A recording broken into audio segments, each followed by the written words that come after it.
Let's go over the most common reasons why the ice maker isn't working and how to fix them. If ice is not coming out of the dispenser and it seems unresponsive, see if the dispenser display is locked by checking the lock indicator on the control panel.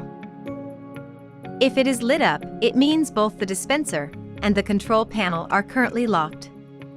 To solve this, press and hold the lock button for 3 seconds to unlock the dispenser and control panel. While we are looking at the control panel, also check if the ice maker is on.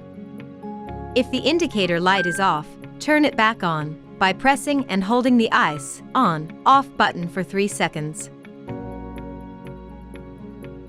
If the ice maker was off, it can take up to 90 minutes for it to start making new ice.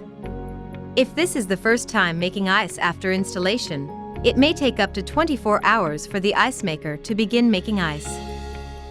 If the ice bin has plenty of ice, but no ice is coming out of the dispenser, take the ice bin out and see if the ice cubes are stuck together.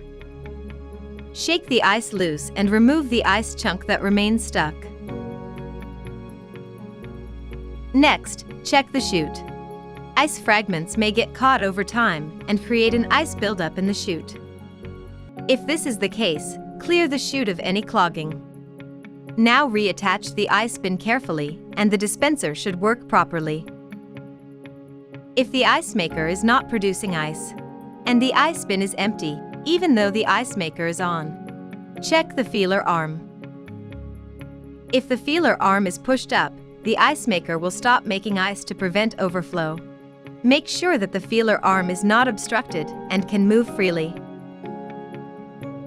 The automatic indoor ice maker can produce between 70 and 182 ice cubes in a 24-hour period.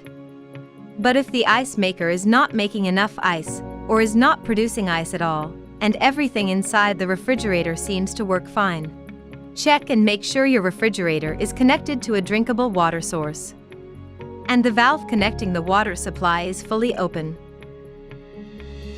And that's the end of our troubleshooting guide on the indoor ice maker not working. If you have any additional questions or need further assistance, please contact your LG Electronics Service Center. Thank you for using LG refrigerators.